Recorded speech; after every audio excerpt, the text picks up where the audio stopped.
Mesopotâmia, a terra entre rios. Fica entre os rios Eufrates e Tigre e já foi considerada o berço da cultura. Há mais de 2.500 anos, uma metrópole imensa se ergueu no coração dessa região, a Babilônia. O homem que a governou tornou a cidade uma das maravilhas do mundo e seu nome foi Nabucodonosor. As estruturas construídas pelo rei do Eufrates se tornaram mitos, como a imensa Torre de Babel, que encantaria várias gerações futuras. Hoje, restam somente cascalhos, mas arqueólogos modernos podem compreender o mundo perdido pelos fragmentos que restaram. A mais nova tecnologia preserva os sinais cuneiformes, a língua escrita mais antiga em milhares de tábuas, e os cientistas podem agora decifrá-las. As imagens podem trazer a cidade perdida de Babilônia de volta à vida, e com ela vem uma compreensão maior de Nabucodonosor e da cosmologia dos babilônios.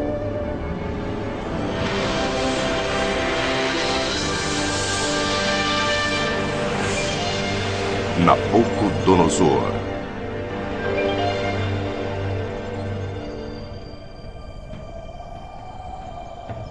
A redescoberta do mundo de Nabucodonosor começou há 100 anos no Líbano.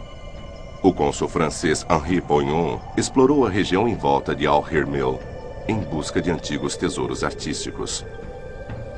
Na época havia muitas expedições de administradores coloniais. O século XIX foi a época das grandes descobertas. Onde quer que fossem, pareciam fazer novas e importantes descobertas. A lendária cidade de Troia havia sido escavada. E hieróglifos egípcios puderam ser decifrados, e num dia quente de outubro, Henri Poignon fez uma descoberta que mais tarde seria aclamada como uma sensação arqueológica. Poignon trabalhou na hipótese de que o vasto império da Babilônia se estendera até este ponto às margens do Mediterrâneo, e ele descobriu a prova. Numa parede de pedra, o retrato de um rei havia sido esculpido, dominando um leão com o braço. Segundo a inscrição, era Nabucodonosor, rei da Babilônia. Sob a fraca luz do dia, Henri Poignon conseguiu tirar uma foto formidável. Esta era a pintura mais antiga de Nabucodonosor que havia sido encontrada. O relevo em pedra desgastado pelo tempo une mitos e lendas antigas.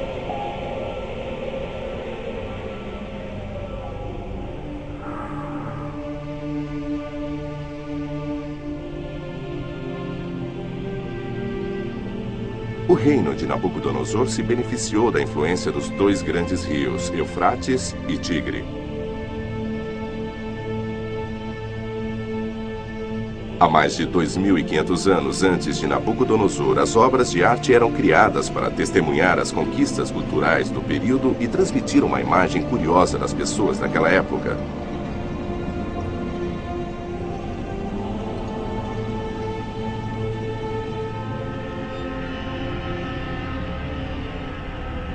O povo sumério criou uma cultura inteiramente nova, anunciada por um desenvolvimento revolucionário.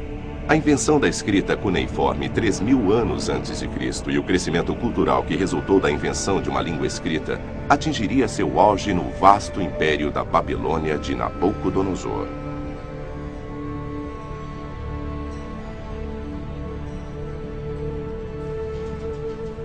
A nova tecnologia se espalhou da antiga Uruk por toda a Mesopotâmia, estendendo-se ao norte.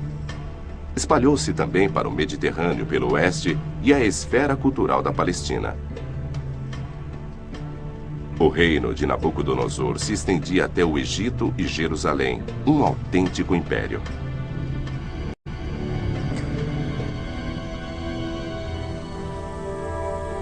Jerusalém, a cidade sagrada de Davi, lar ancestral de todos os judeus. Mas há 2.600 anos, ela não era a metrópole que é hoje. Protegida pelos muros da cidade, poucos milhares de judeus habitavam a pequena área em torno da montanha do templo. Nabucodonosor foi capaz de invadir o círculo de pedra e arrasar a cidade sagrada. Um relevo antigo descreve a batalha. Os babilônios escalaram as paredes da cidade com a ajuda de torres fortificadas. Os defensores não foram capazes de combater a tecnologia militar superior. Os invasores possuíam armaduras de metal, catapultas de pedra e estratégias cuidadosamente planejadas. Os planos bem elaborados eram altamente eficientes, junto com as ondas devastadoras de flechas atiradas por milhares de arqueiros. Nabucodonosor usou seu poder militar para um bom propósito. Milhares de inimigos foram massacrados, enquanto que os sobreviventes foram levados para a Babilônia como prisioneiros de guerra. Para os judeus foi uma catástrofe terrível, a ira de Deus. E Babilônia era vista como o odiado local do exílio, com Babel conhecida como canteiro da depravação.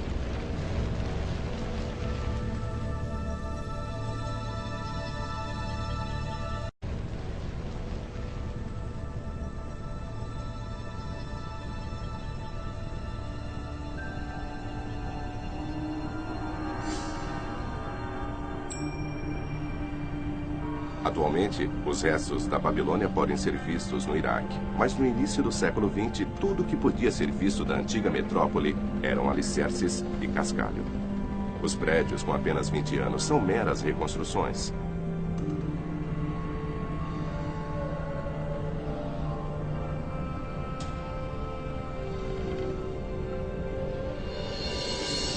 Mas esses edifícios criativos proporcionam algum conceito do esplendor e glória da antiga cidade que foi lar de 1 milhão de habitantes.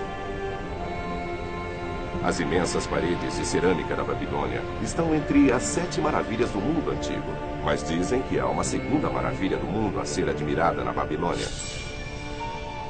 Os jardins suspensos da princesa Semíramis, suposta amante de Nabucodonosor. Apesar da verdade histórica por trás dessa figura também estar perdida nas lendas que cercam a cidade.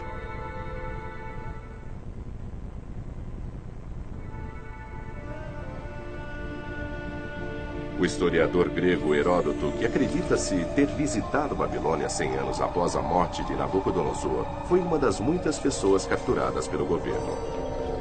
Heródoto maravilhou-se com as dimensões lendárias da Torre de Babel, apesar de apenas supor quanto às suas funções.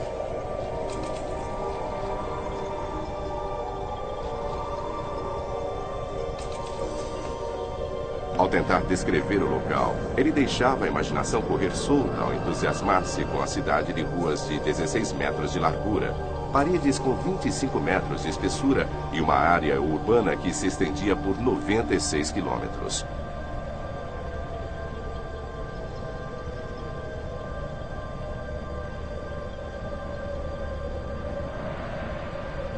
E assim, a metrópole ao longo do rio Eufrates se tornou assunto de lendas fantásticas que eram passadas através de gerações, até que o arqueólogo alemão Robert Koldewey decidiu investigar a verdade do início do século XX.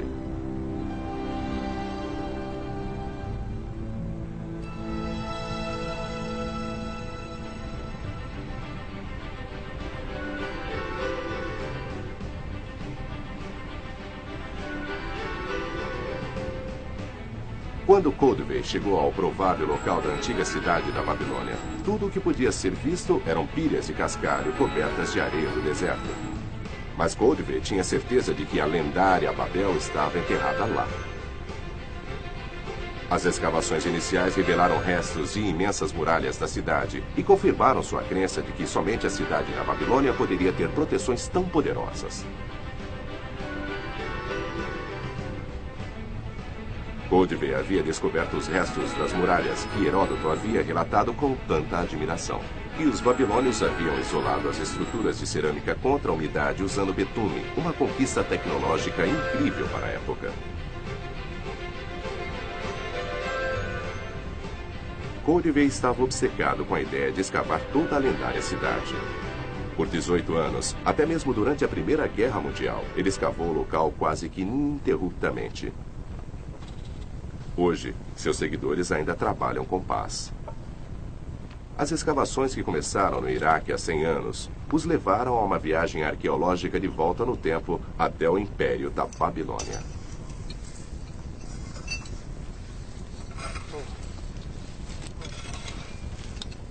Em Sipar, a 50 quilômetros das escavações de Coldvay, a equipe havia descoberto uma nova sensação arqueológica. Uma biblioteca do período de Nabucodonosor. Entretanto, os arqueólogos não estão procurando obras de arte e nem metais preciosos, mas um tesouro muito mais valioso: tábuas entalhadas, escritas cuneiformes com milhares de anos, registrando as ideias e crenças dos babilônios na era de Nabucodonosor.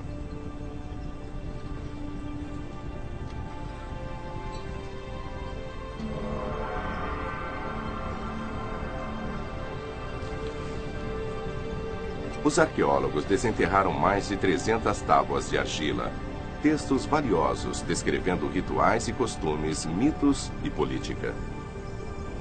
A biblioteca de Sipar é literalmente um tesouro de conhecimento. Mas antes, o conhecimento tem de ser decodificado. Decifrar um texto como esse é uma corrida contra o tempo, pois peritos em escrita cuneiforme, como o professor Sommerfeld, do Museu de Bagdá, observam as antigas tábuas de argila se deteriorarem diante de seus olhos. Apesar das tábuas de argila serem menos suscetíveis às devastações do tempo do que pergaminhos, assim que são desenterradas, as variações de temperatura e umidade costumam fazer com que a argila se desfaça em um período de tempo muito curto. E então, as histórias da vida na Babilônia se transformam em pó. As inscrições proporcionam relatos detalhados da vida no Império Babilônico. Entre os achados está o registro de um acontecimento que mergulhou o povo em medo e terror há 2.500 anos. Um eclipse da Lua.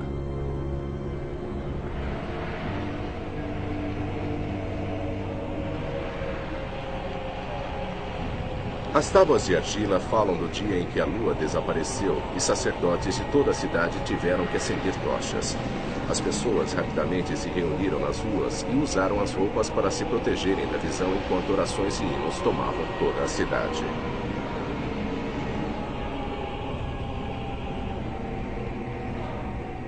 Os soldados do rei mergulhavam as mãos na argila escura e espalhavam em todo o rosto, cobrindo-se inteiramente. Somente assim poderia a lua, que os babilônios acreditavam ser um deus chamado Sin, ser acalmada. Aí então o deus estaria preparado para mostrar seu rosto à raça humana mais uma vez.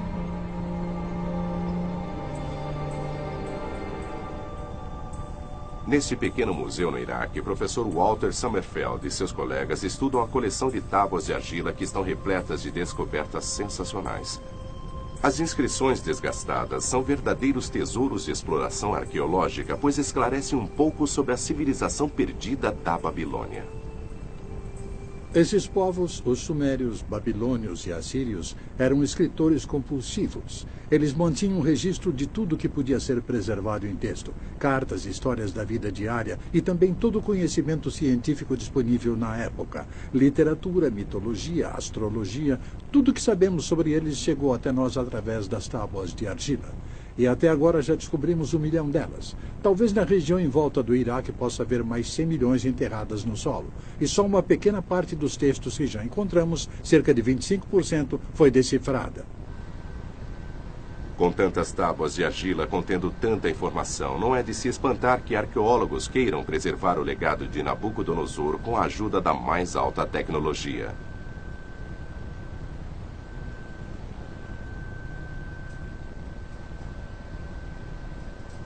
O conhecimento do Antigo Oriente pode agora ser preservado em tábuas de vidro para sempre. Usando um método chamado fotografia holográfica, um raio laser traça a inscrição na tábua de argila. Um sistema de espelhos permite que a imagem seja reproduzida em uma chapa fotográfica e fixada usando um processo especial de revelação.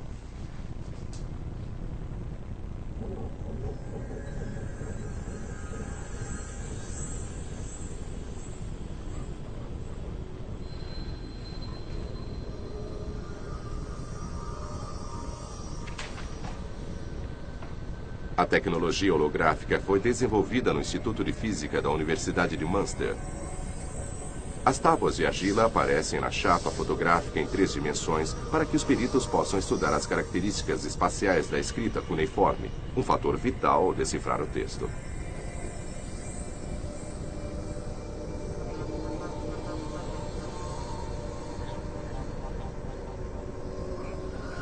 A resolução da imagem do holograma é tão detalhada que até símbolos individuais dentro do texto podem ser examinados sob o microscópio sem danificar o original. E o holograma também pode ficar disponível na internet. E assim equipes de decodificação podem trabalhar simultaneamente no mundo inteiro.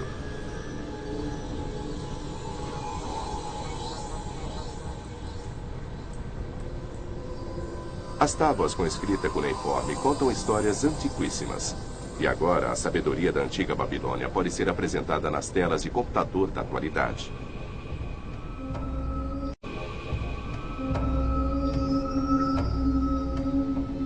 Entre elas estão relatos de antigos rituais de sacrifício que mostram quanto a vida cotidiana na Babilônia era dominada por fortes crenças religiosas. Os registros também provam que as histórias do orgulho ateu mostradas pelo povo de Babel, conforme relatado na Bíblia, nada eram além de propaganda hostil. No ritual de sacrifício, tudo era calculado no mínimo detalhe. O tipo de óleo com que os sacerdotes tinham de lavar as mãos e a posição exata que tinham de adotar ao examinar garras e dentes do animal a ser sacrificado.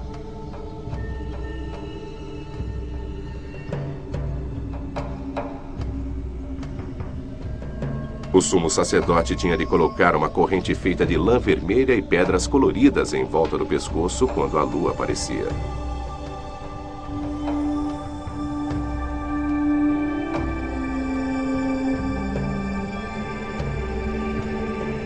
Só então, o corpo do animal podia ser aberto e o fígado retirado. A condição do órgão indicava se bons ou maus tempos aguardavam o império e o rei. Acreditavam que todo o futuro deles dependia de como o fígado do animal era interpretado. Era um sinal divino.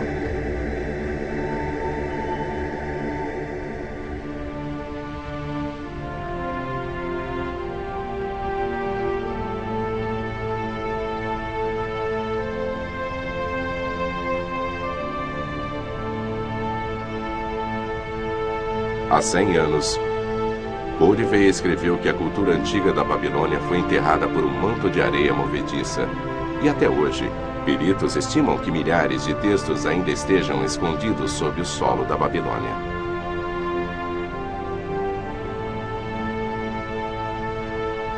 Goldvey escreveu: as ruínas lembram-me da maldição do profeta na Bíblia, e nunca mais Babilônia será habitada e ninguém mais lá viverá. A maldição bíblica realmente se concretizou, e Goldvey poderia ter imaginado que 100 anos depois, novos métodos seriam desenvolvidos para esclarecer o mistério da Babilônia, incluindo foguetes.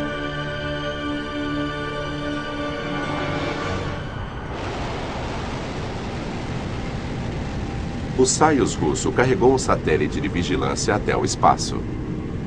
Nos dias da Guerra Fria, a tecnologia foi empregada para espionar território inimigo, usando fotografias do espaço.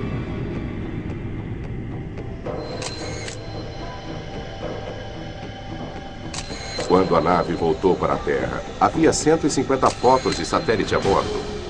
Entre elas, havia uma de uma área de 32 graus ao norte e 44 graus a leste. Território iraquiano. Moscou, prospecto de Leningrado, 47, outrora quartel-general da inteligência militar soviética. Com o fim da Guerra Fria, as fotos de satélite que foram usadas para espionar inimigos agora estão disponíveis para fins de pesquisa.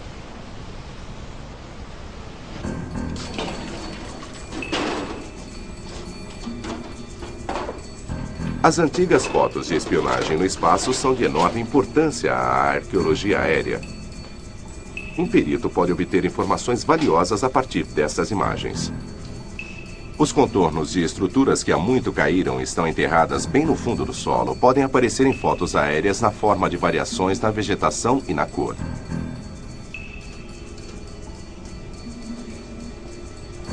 Essa tecnologia permitiu o estudo de uma pequena área captada pela câmera do satélite a 270 quilômetros de distância, a antiga Babilônia. Como o computador aumenta a imagem, a área inteira de uma cidade que há tempos havia desaparecido pode ser vista. No topo à esquerda fica o moderno palácio de Saddam Hussein e à direita a região escavada por Koldvay. A imagem aérea mostra que apenas uma pequena área da antiga cidade foi estudada até agora pelos arqueólogos.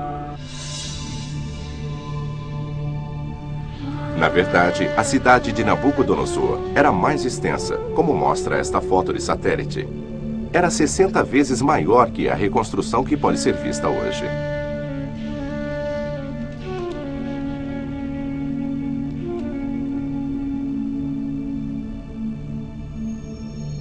E do ar, um contorno pode ser visto claramente. A forma de um prédio que foi destinado a se tornar uma lenda, a Torre de Babel. Hoje, tudo o que pode ser visto é um fosso. A imagem aérea indica que a estrutura foi levantada sobre uma base quadrada. Então, todas as reconstruções feitas por pintores medievais eram simplesmente produtos da própria imaginação. A Torre de Babel não era uma torre redonda, mas uma estrutura quadrada erguida sobre plataformas, com provavelmente 100 metros de altura. A grande estrutura que encantava a imaginação das pessoas através dos tempos. A Torre de Babel, mais do que a própria cidade, se tornou símbolo da arrogância desenfreada que veio antes da queda.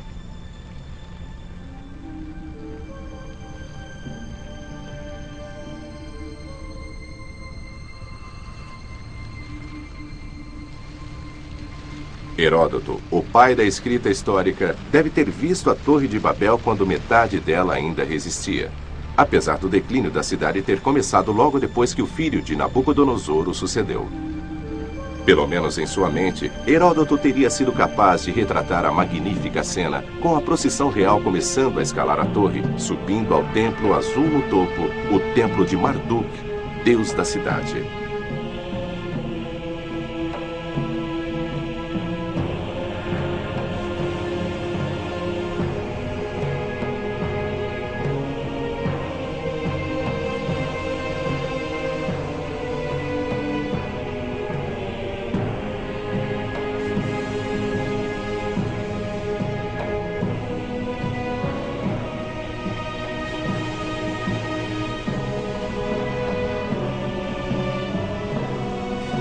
Heródoto relatou que subir ao templo de Marduk significava subir aos céus e às estrelas. E no topo, no setor mais alto do enorme templo, era onde Marduk morava.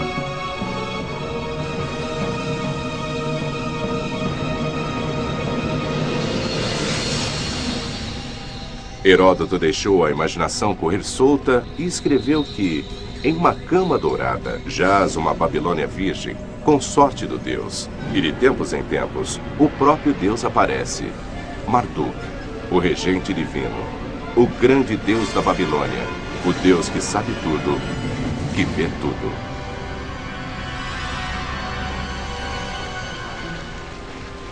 A fantástica avaliação que Heródoto deu era uma mistura de imaginação e realidade, que nascera de repetidas histórias contadas na Babilônia ao afundar em ruína.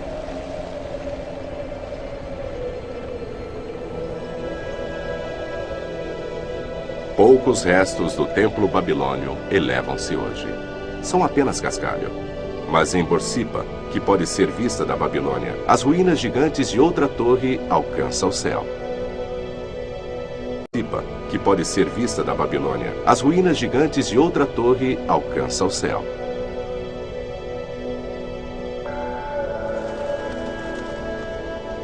Peritos acreditam que essas torres não eram apenas complexos de templos, mas também pontos de observação para os astrônomos babilônios estudarem os movimentos das estrelas. Mas Nabucodonosor e seus astrônomos não estavam apenas estudando ciências naturais enquanto contemplavam o céu. Eles consideravam os corpos celestiais como deuses e acreditavam que os movimentos de forças imortais no cosmo acima refletiam todos os aspectos da realidade, lá embaixo na Terra.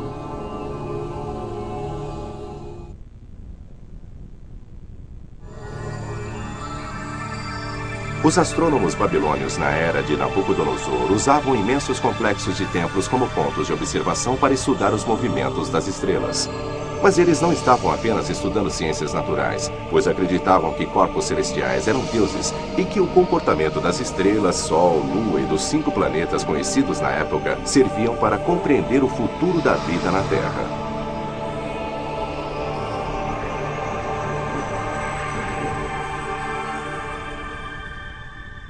Museu Alemão em Munique. No planetário, o sistema de projeção pode ser programado para mostrar como o céu à noite teria aparecido na Babilônia há 2.500 anos.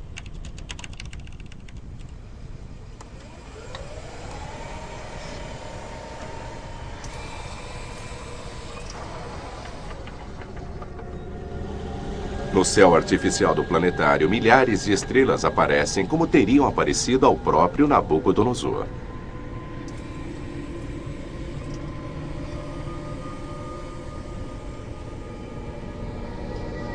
Toda noite, durante centenas de anos, os babilônios estudaram o céu à noite em busca de sinais, de ocorrências extraordinárias e de conexões. Estrelas em particular começaram a ser vistas como parte de famílias, como gêmeos, guardiões da porta do céu. Acreditava-se que Aquário ditava o curso de toda a água da Terra. Sagitário, metade homem, metade cavalo, foi um poderoso aliado nas guerras e em tempos de dificuldade. Havia Touro, o touro mitológico, que podia devastar cidades inteiras e era particularmente temido. Os babilônios inventaram a astrologia que conhecemos hoje. Eles dividiram os céus em 12 signos do zodíaco e registraram os movimentos das estrelas. Eles podem até ter dominado a construção dos telescópios, conforme sugerido por esta lente de quartzo polido. Os babilônios tinham um sofisticado entendimento de matemática, e tábuas de geometria provam que os cientistas já estavam familiarizados com o Teorema de Pitágoras. Esse teorema influenciou a arquitetura de uma das mais famosas estruturas da Babilônia, o Portal da Cidade Azul, dedicado à deusa Ishtar. Em seus telegramas a Berlim, Koldewey elogiava a beleza única das cerâmicas, enquanto os tijolos esmaltados de azul eram embalados em caixas e transportados para Berlim, onde eram lavados e separados. A reconstrução do Portal de Ishtar começou na ilha do Museu de Berlim.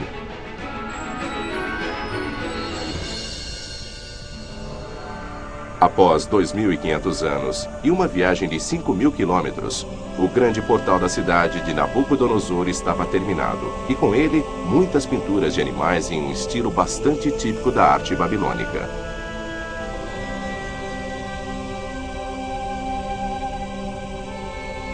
As imagens de animais adorados pelos babilônios como companheiros dos deuses teriam enfeitado as paredes do caminho por onde passariam as procissões e guiado os visitantes ao centro da cidade.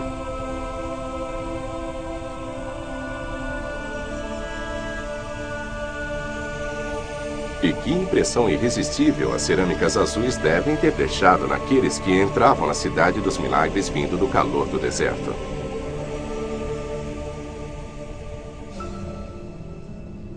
Os tijolos eram de azul esmaltado, mas como era possível uma técnica tão rara ter sido desenvolvida há 2.500 anos?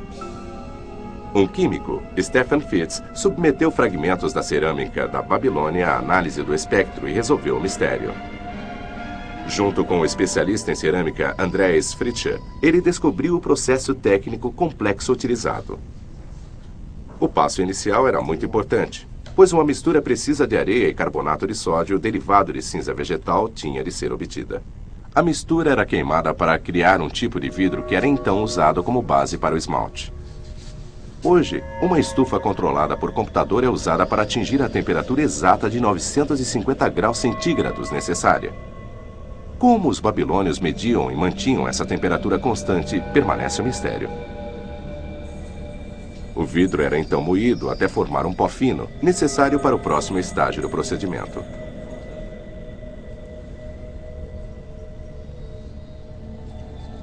Quantidades minúsculas de cobalto e óxido de cobre eram acrescentadas ao pó.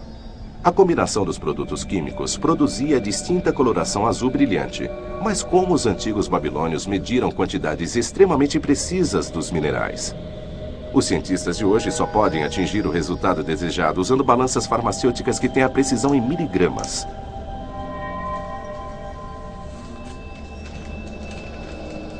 O Dr. Stephen Fitz acrescentou então água destilada para transformar o pó em líquido cremoso, que é o esmalte final. O que os babilônios conquistaram ao construir e decorar os prédios foi uma proeza tecnológica tremenda, e isso se aplica também ao esmalte que eles usaram. Não foi apenas o fato de terem produzido este esmalte. Deve-se também lembrar que muitos dos ingredientes não eram facilmente disponíveis naquela época. Uma grande parte tinha de ser importada de países que ficavam do outro lado da Terra. Em termos contemporâneos, o que eles realizaram foi realmente grandioso.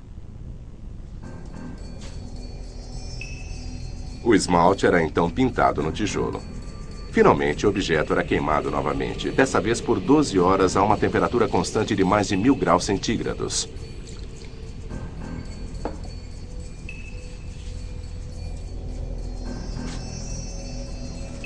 Os babilônios eram mestres nesse processo de esmaltar tijolo, e em escala imensa. Só o portal de Ishtar foi coberto com mais de 20.000 tijolos. Isso deu a ele um azul brilhante, reflexo do céu acima.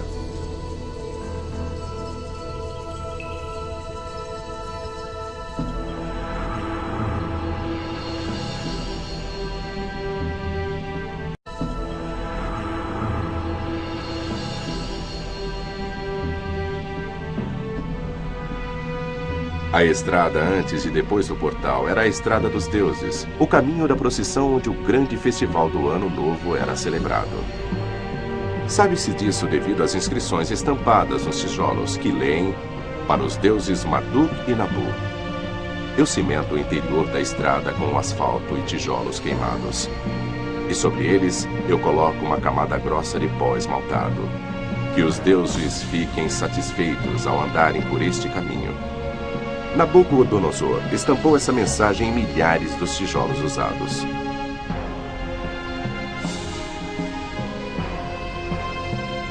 A Torre de Babel, o portal de Ishtar e o caminho da procissão eram trabalhos de devoção aos deuses. Eram orações do povo imortalizadas em pedras. E a colocação de cada alicerce era também um ritual preciso.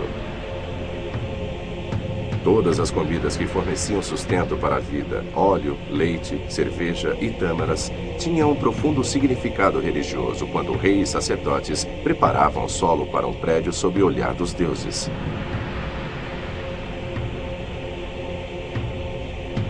As antigas tábuas de argila mencionavam os complexos rituais e os descreviam em detalhes. Creme, mel e cerveja tinham de ser colocados sobre o primeiro alicerce como uma oferenda valiosa para os deuses.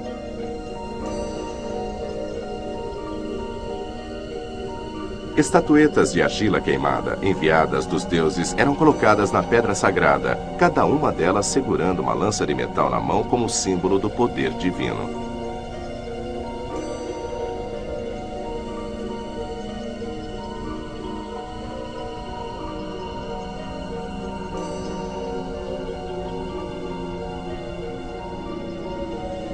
Um carneiro era preparado, a boca lavada com extrato de zimbro para encorajar os deuses a olharem favoravelmente para a oferenda. Farinha branca purificada, a fruta sagrada do solo, era jogada sobre as estatuetas. Isso assegurava que crescimento e prosperidade cercariam o prédio a ser construído. Então as estatuetas eram enterradas no solo, o lugar que logo suportaria o peso da nova estrutura. Muito depois do prédio ter caído, as estatuetas usadas na cerimônia sobrevivem até os dias de hoje.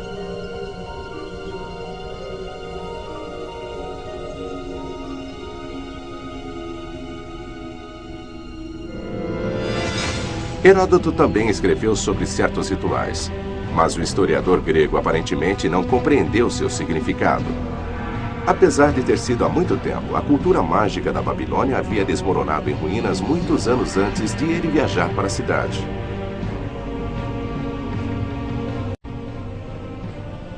O que restou, entretanto, foi uma profunda admiração pelas construções que ainda estavam de pé, tais como os muros da cidade. Heródoto deve ter caído na maldição deles, pois os peritos agora acreditam que as medidas que ele forneceu estavam bastante exageradas.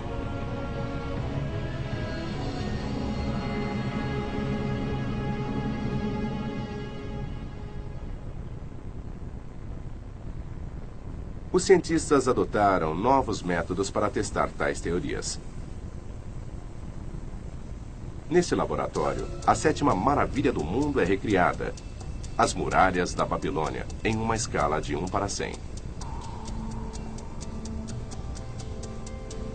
Cortadores a laser tornam possível perfurar buracos 1000 por vez e traçar com precisão o contorno da superfície dos muros dos tijolos de cerâmica unindo-os. Nunca antes a Babilônia foi recriada com a ajuda de tecnologia tão moderna.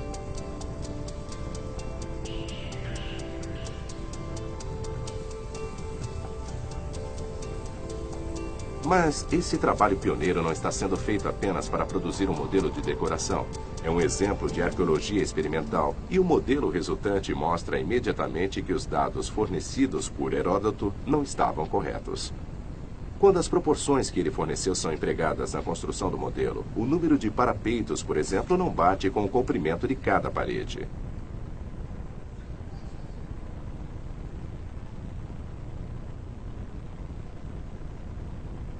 As muralhas da cidade não se estendiam por 96 quilômetros, como Heródoto disse, mas por cerca de apenas 19, exceto pelas estruturas maiores, as casas de tijolos da metrópole tinham apenas 1 ou 2 andares.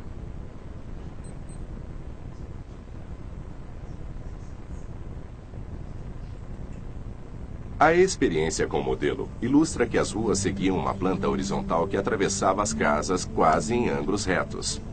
Babilônia foi construída como uma fortaleza gigante.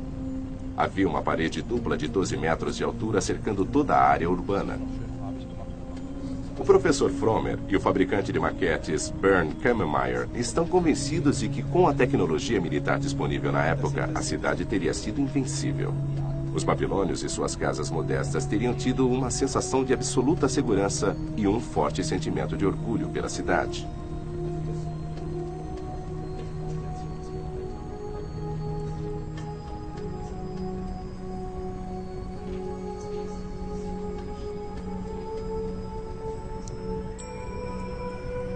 A câmera mostra a sensação de admiração que os habitantes da antiga cidade deviam ter pelo ambiente que dominava a vida cotidiana deles.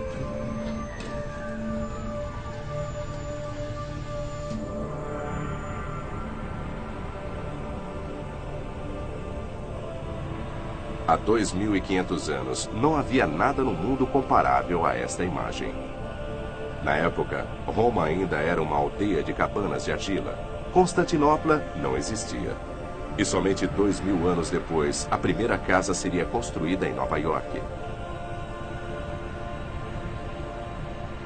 Nabucodonosor orgulhosamente declarou: "O que nenhum outro rei fez, eu alcancei."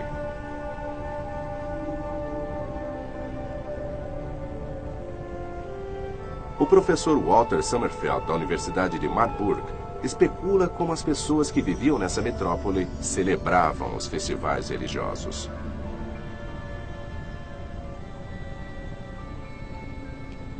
Você tem de imaginar um festival com uma estátua extremamente impressionante de um deus em posição central. Era enorme, com cores vivas e tinha decorações de cerimonial. O rei estava lá, junto com os sumos sacerdotes.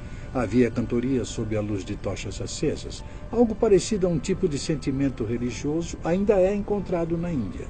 Não podemos mais participar dos festivais babilônicos, mas pelo menos há muitos paralelos na Índia, paralelos que nos permitem capturar alguma coisa da atmosfera daquela época. O grande caminho da procissão na Babilônia pode ter sido assim. Há paralelos consideráveis entre os festivais religiosos celebrados a cada ano pelo povo de Puri, na Índia Oriental, e o grande festival de Ano Novo de Nabucodonosor, uma antiga tradição religiosa que talvez tenha se espalhado da Babilônia para a Índia ou vice-versa.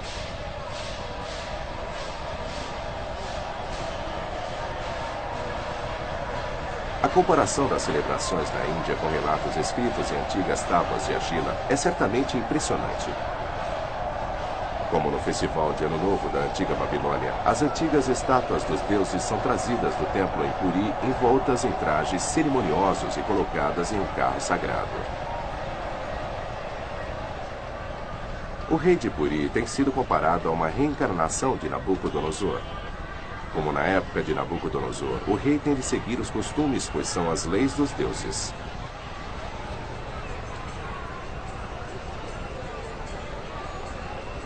Assim como Nabucodonosor fizera, ele tem de limpar o carro em um ritual.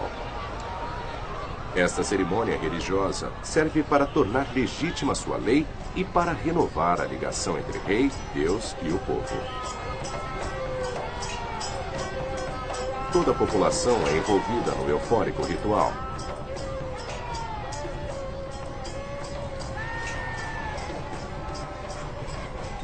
Finalmente, todos se reúnem para puxar a estátua dos deuses pelas ruas com cordas imensas. A religião aqui não é um conceito abstrato, mas algo que está vivo e é venerado todos os dias.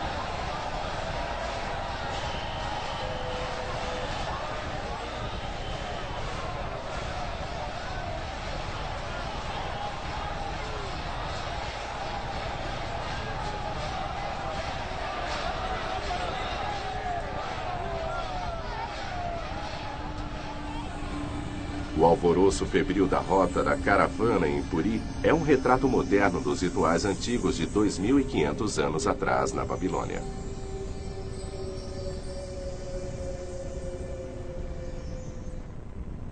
As paredes do caminho por onde passariam as procissões e guiado os visitantes ao centro da cidade.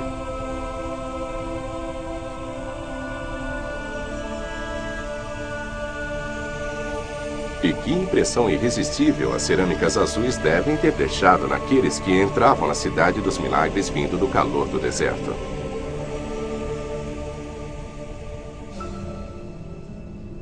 Os tijolos eram de azul esmaltado, mas como era possível uma técnica tão rara ter sido desenvolvida há 2.500 anos?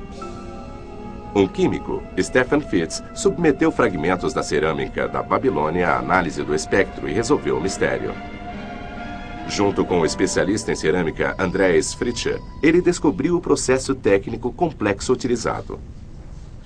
O passo inicial era muito importante, pois uma mistura precisa de areia e carbonato de sódio derivado de cinza vegetal tinha de ser obtida. A mistura era queimada para criar um tipo de vidro que era então usado como base para o esmalte. Hoje, uma estufa controlada por computador é usada para atingir a temperatura exata de 950 graus centígrados necessária. Como os babilônios mediam e mantinham essa temperatura constante, permanece um mistério. O vidro era então moído até formar um pó fino, necessário para o próximo estágio do procedimento.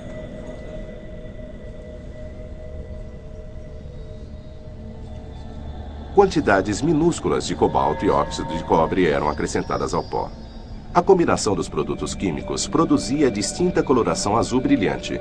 Mas como os antigos babilônios mediram quantidades extremamente precisas dos minerais? Os cientistas de hoje só podem atingir o resultado desejado usando balanças farmacêuticas que têm a precisão em miligramas.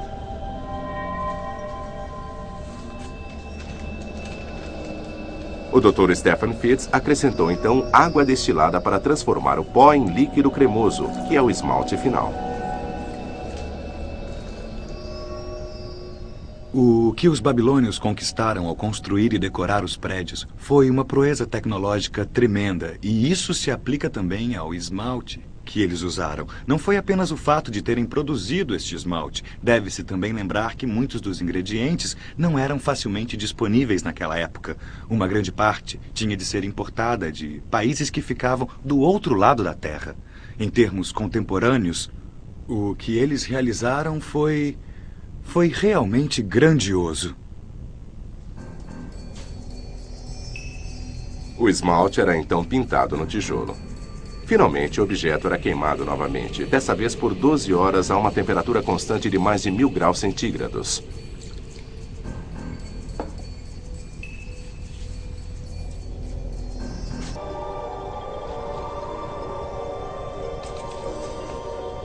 Ao tentar descrever o local, ele deixava a imaginação correr solta ao entusiasmar-se com a cidade de ruas de 16 metros de largura, paredes com 25 metros de espessura e uma área urbana que se estendia por 96 quilômetros.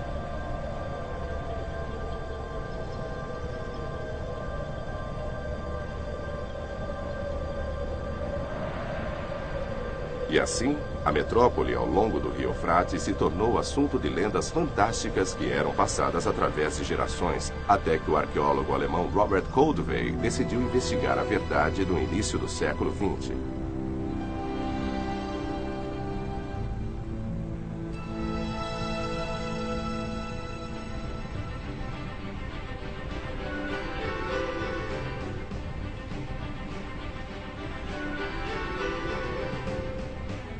Quando Koldewey chegou ao provável local da antiga cidade da Babilônia, tudo o que podia ser visto eram pilhas de cascalho cobertas de areia do deserto. Mas Koldewey tinha certeza de que a lendária Babel estava enterrada lá.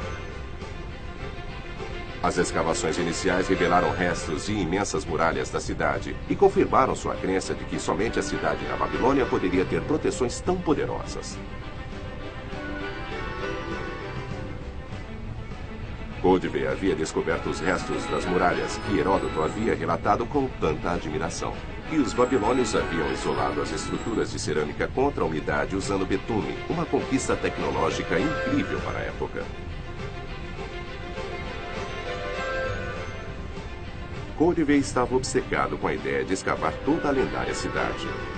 Por 18 anos, até mesmo durante a Primeira Guerra Mundial, ele escavou o local quase que ininterruptamente. Hoje, seus seguidores ainda trabalham com paz. As escavações que começaram no Iraque há 100 anos os levaram a uma viagem arqueológica de volta no tempo até o Império da Babilônia.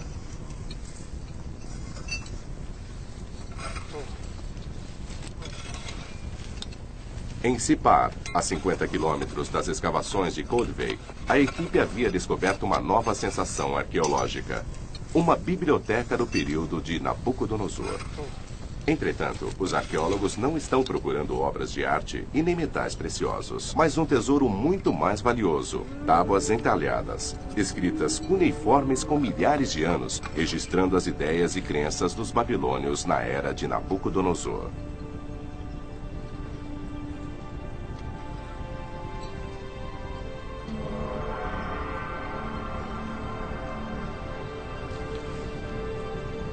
Nabu.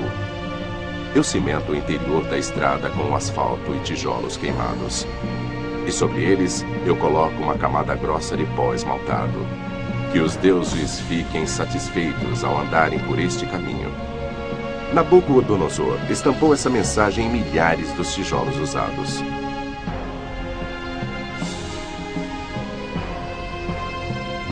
A Torre de Babel, o Portal de Ishtar e o Caminho da Procissão eram trabalhos de devoção aos deuses. Eram orações do povo imortalizadas em pedras. E a colocação de cada alicerce era também um ritual preciso. Todas as comidas que forneciam sustento para a vida, óleo, leite, cerveja e tâmaras, tinham um profundo significado religioso quando reis e sacerdotes preparavam o solo para um prédio sob o olhar dos deuses.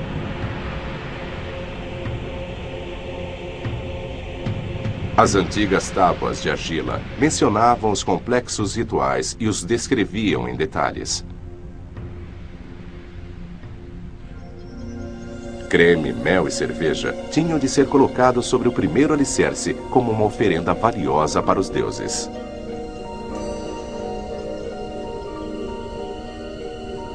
Estatuetas de argila queimada, enviadas dos deuses, eram colocadas na pedra sagrada, cada uma delas segurando uma lança de metal na mão como símbolo do poder divino.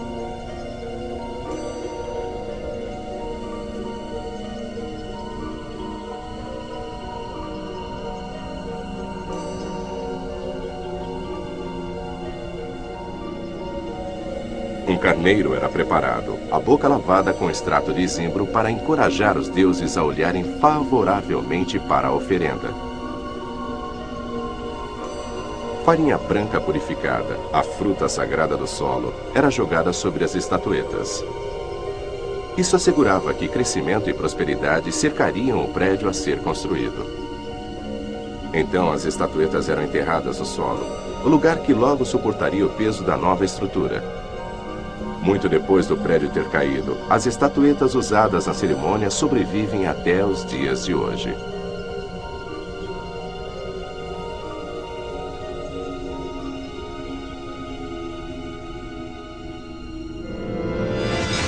Heródoto também escreveu sobre certos rituais, mas o historiador grego aparentemente não compreendeu seu significado.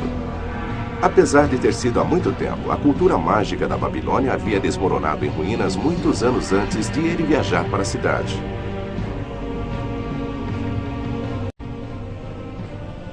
O que restou, entretanto, foi uma profunda admiração pelas construções que ainda estavam de pé, tais como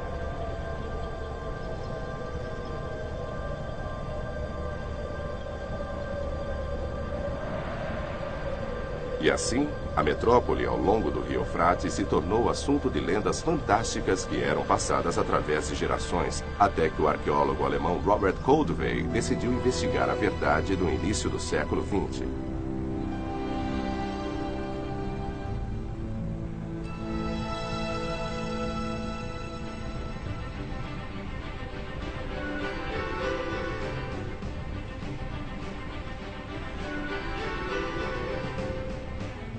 Quando Koldewey chegou ao provável local da antiga cidade da Babilônia, tudo o que podia ser visto eram pilhas de cascalho cobertas de areia do deserto. Mas Koldewey tinha certeza de que a lendária Babel estava enterrada lá. As escavações iniciais revelaram restos de imensas muralhas da cidade e confirmaram sua crença de que somente a cidade da Babilônia poderia ter proteções tão poderosas. Koldewey havia descoberto os restos das muralhas que Heródoto havia relatado com tanta admiração. E os babilônios haviam isolado as estruturas de cerâmica contra a umidade usando betume, uma conquista tecnológica incrível para a época. Koldewey estava obcecado com a ideia de escavar toda a lendária cidade. Por 18 anos, até mesmo durante a Primeira Guerra Mundial, ele escavou o local quase que ininterruptamente. Hoje, seus seguidores ainda trabalham com paz. As escavações que começaram no Iraque há 100 anos os levaram a uma viagem arqueológica de volta no tempo até o Império da Babilônia.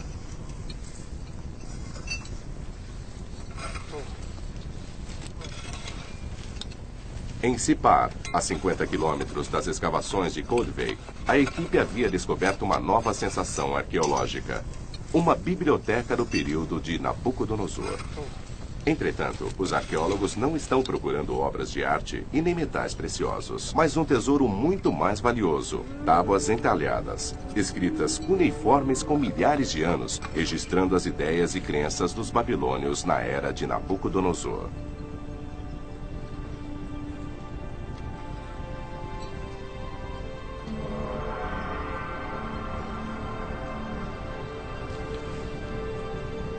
Os arqueólogos desenterraram mais de 300 tábuas de argila, textos valiosos descrevendo rituais e costumes, mitos e política. A biblioteca de Sippar é literalmente um tesouro de conhecimento, mas antes, o conhecimento tem de ser decodificado. Decifrar um texto como esse é uma corrida contra o... E do ar, um contorno pode ser visto claramente. A forma de um prédio que foi destinado a se tornar uma lenda. A Torre de Babel. Hoje, tudo o que pode ser visto é um fosso. A imagem aérea indica que a estrutura foi levantada sobre uma base quadrada. Então, todas as reconstruções feitas por pintores medievais eram simplesmente produtos da própria imaginação. A Torre de Babel não era uma torre redonda, mas uma estrutura quadrada erguida sobre plataformas, com provavelmente 100 metros de altura. A grande estrutura que encantava a imaginação das pessoas através dos tempos. A Torre de Babel, mais do que a própria cidade, se tornou símbolo da arrogância desenfreada que veio antes da queda.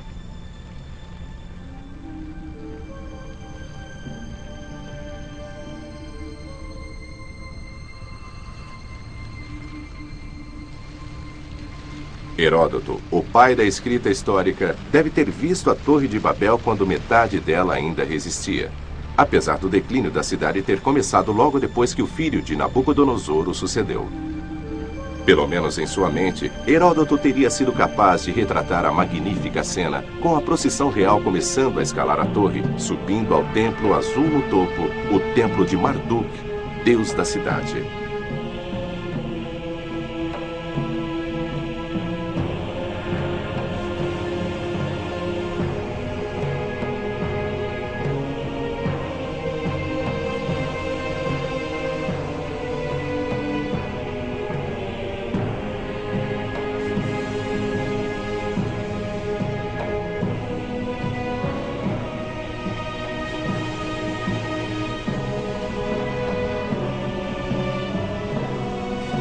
Heródoto relatou que subir ao templo de Marduk significava subir aos céus e às estrelas. E no topo, no setor mais alto do enorme templo, era onde Marduk morava.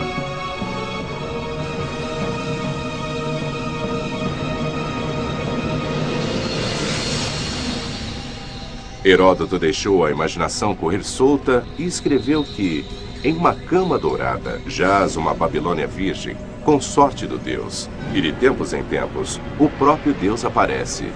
Marduk, o regente divino, o grande Deus da Babilônia, o Deus que sabe tudo, que vê tudo.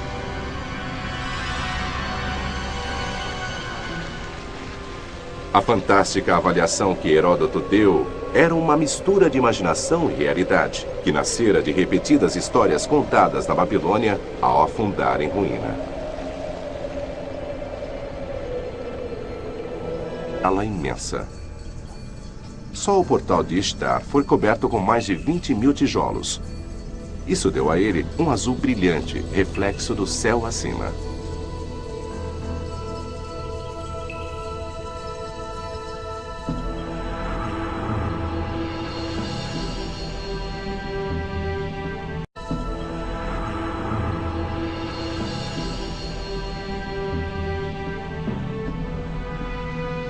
A estrada antes e depois do portal era a estrada dos deuses, o caminho da procissão onde o grande festival do Ano Novo era celebrado. Sabe-se disso devido às inscrições estampadas nos tijolos que leem para os deuses Marduk e Nabu. Eu cimento o interior da estrada com asfalto e tijolos queimados. E sobre eles eu coloco uma camada grossa de pó esmaltado. Que os deuses fiquem satisfeitos ao andarem por este caminho. Nabucodonosor estampou essa mensagem em milhares dos tijolos usados.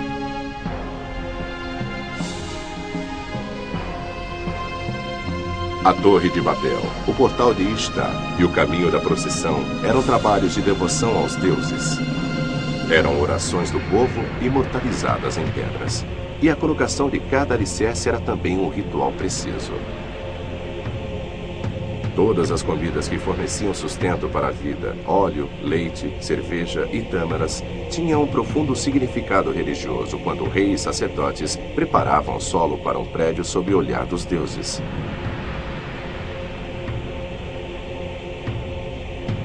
As antigas tábuas de argila mencionavam os complexos rituais e os descreviam em detalhes. Creme, mel e cerveja tinham de ser colocados sobre o primeiro alicerce como uma oferenda valiosa para os deuses.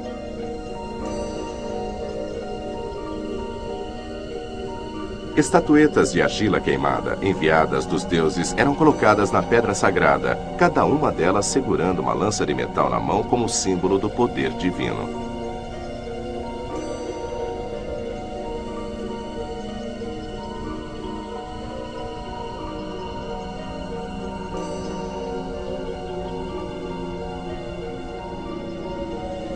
Um carneiro era preparado, a boca lavada com extrato de zimbro para encorajar os deuses a olharem favoravelmente para a oferenda. Farinha branca purificada, a fruta sagrada do solo, era jogada sobre as estatuetas. Isso assegurava que crescimento e prosperidade cercariam o prédio a ser construído.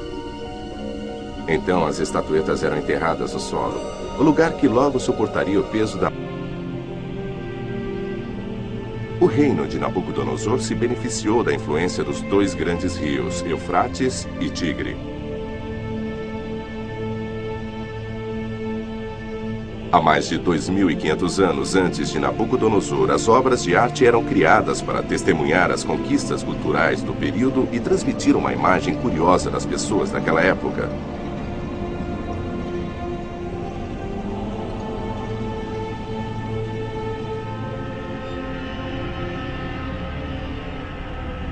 O povo sumério criou uma cultura inteiramente nova, anunciada por um desenvolvimento revolucionário. A invenção da escrita cuneiforme 3.000 anos antes de Cristo e o crescimento cultural que resultou da invenção de uma língua escrita atingiria seu auge no vasto império da Babilônia de Nabucodonosor.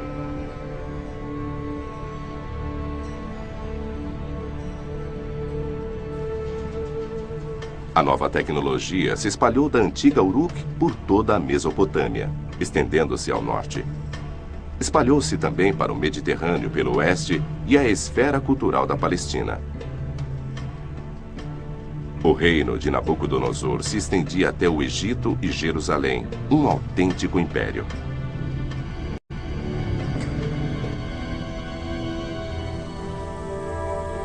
Jerusalém, a cidade sagrada de Davi, lar ancestral de todos os judeus. Mas há 2.600 anos, ela não era a metrópole que é hoje. Protegida pelos muros da cidade, poucos milhares de judeus habitavam a pequena área em torno da montanha do templo. Nabucodonosor foi capaz de invadir o círculo de pedra e arrasar a cidade sagrada. Um relevo antigo descreve a batalha. Os babilônios escalaram as paredes da cidade com a ajuda de torres fortificadas. Os defensores não foram capazes de combater a tecnologia militar superior. Os invasores possuíam armaduras de metal, catapultas de pedra e estratégias cuidadosamente planejadas. Os planos bem elaborados eram altamente eficientes, junto com as ondas devastadoras de flechas atiradas por milhares de arqueiros. Nabucodonosor usou seu poder militar para um bom propósito. Milhares de inimigos foram massacrados enquanto que os sobreviventes foram levados para a Babilônia como prisioneiros de guerra. Para os judeus foi uma catástrofe terrível, a ira de Deus.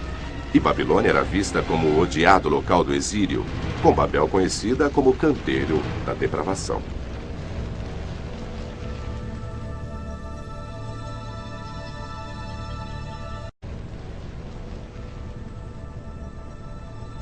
Planta horizontal que atravessava as casas quase em ângulos retos. Babilônia foi construída como uma fortaleza gigante. Havia uma parede dupla de 12 metros de altura cercando toda a área urbana. O professor Frommer e o fabricante de maquetes Bernd Kammermeier estão convencidos de que com a tecnologia militar disponível na época, a cidade teria sido invencível. Os babilônios e suas casas modestas teriam tido uma sensação de absoluta segurança e um forte sentimento de orgulho pela cidade.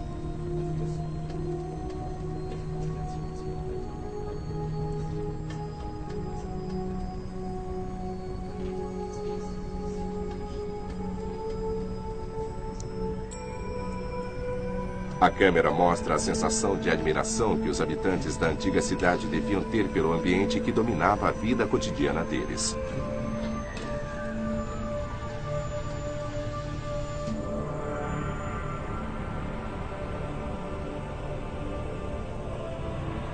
Há 2.500 anos, não havia nada no mundo comparável a esta imagem.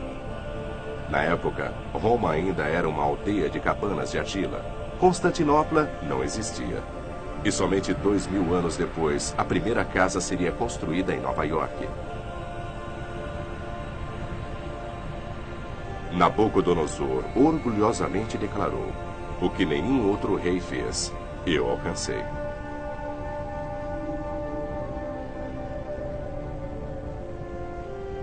O professor Walter Sommerfeld, da Universidade de Marburg, especula como as pessoas que viviam nessa metrópole celebravam os festivais religiosos.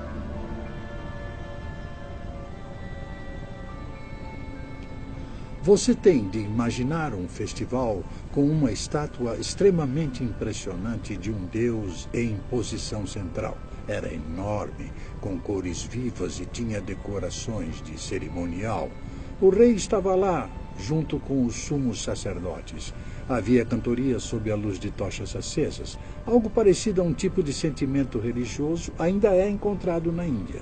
Não podemos mais participar dos festivais babilônicos, mas pelo menos há muitos paralelos na Índia, paralelos que nos permitem capturar alguma coisa da atmosfera daquela época. O grande caminho da procissão na Babilônia pode ter sido assim. Há paralelos consideráveis entre os festivais religiosos celebrados a cada ano pelo povo de Puri, na Índia Oriental, e o grande festival de Ano Novo de Nabucodonosor, uma antiga tradição religiosa que talvez tenha se espalhado da Babilônia para a Índia ou vice-versa.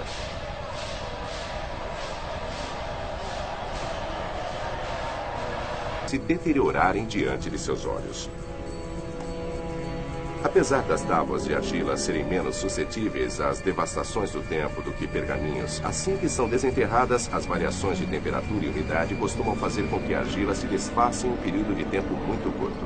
E então, as histórias da vida na Babilônia se transformam em pó. As inscrições proporcionam relatos detalhados da vida no Império Babilônico. Entre os achados está o registro de um acontecimento que mergulhou o povo em medo e terror há 2.500 anos. Um eclipse da Lua.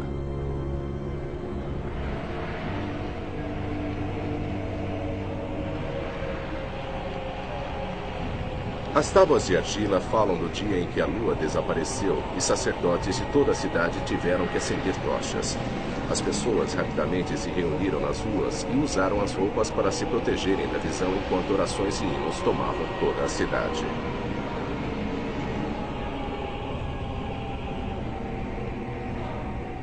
Os soldados do rei mergulhavam as mãos na argila escura e espalhavam em todo o rosto, cobrindo-se inteiramente. Somente assim poderia a lua, que os babilônios acreditavam ser um deus chamado Sin, ser acalmada. Aí então o deus estaria preparado para mostrar seu rosto à raça humana mais uma vez.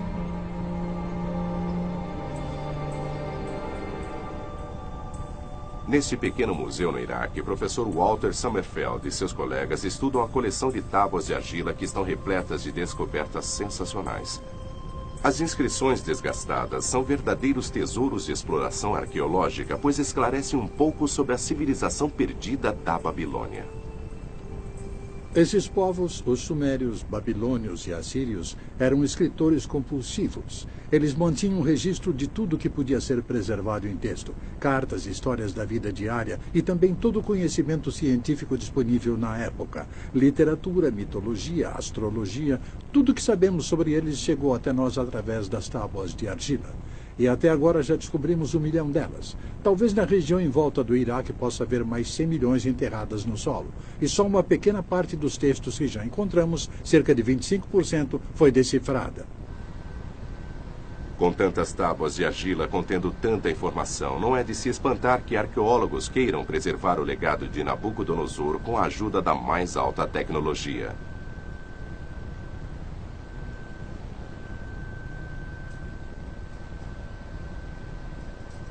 O conhecimento do Antigo Oriente pode agora ser preservado em tábuas de vidro para sempre. Usando um método chamado fotografia holográfica, um raio laser traça a inscrição na tábua de argila. Pessoas rapidamente se reuniram nas ruas e usaram as roupas para se protegerem da visão enquanto orações e hinos tomavam toda a cidade.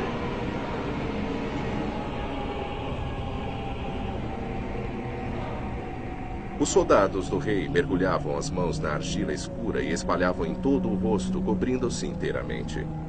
Somente assim poderia a lua, que os babilônios acreditavam ser um deus chamado Sin, ser acalmada. Aí então o deus estaria preparado para mostrar seu rosto à raça humana mais uma vez.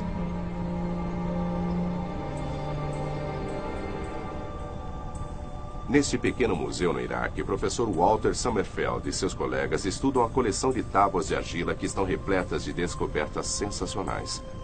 As inscrições desgastadas são verdadeiros tesouros de exploração arqueológica, pois esclarecem um pouco sobre a civilização perdida da Babilônia. Esses povos, os sumérios, babilônios e assírios, eram escritores compulsivos. Eles mantinham um registro de tudo que podia ser preservado em texto. Cartas, histórias da vida diária e também todo o conhecimento científico disponível na época. Literatura, mitologia, astrologia, tudo que sabemos sobre eles chegou até nós através das tábuas de argila. E até agora já descobrimos 1 milhão delas. Talvez na região em volta do Iraque possa haver mais 100 milhões enterradas no solo. E só uma pequena parte dos textos que já encontramos, cerca de 25%, foi decifrada. Com tantas tábuas de argila contendo tanta informação, não é de se espantar que arqueólogos queiram preservar o legado de Nabucodonosor com a ajuda da mais alta tecnologia.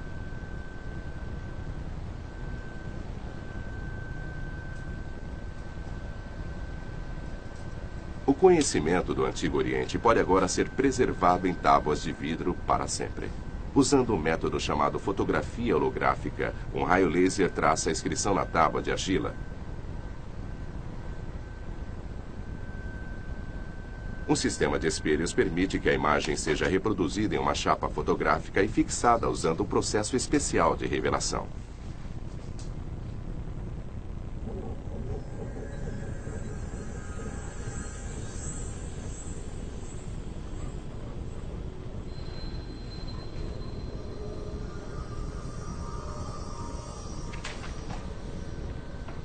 A tecnologia holográfica foi desenvolvida no Instituto de Física da Universidade de Münster. As tábuas de argila aparecem na chapa fotográfica em 3 dimensões para que os peritos possam estudar as características espaciais da escrita cuneiforme, um fator vital ao decifrar o texto.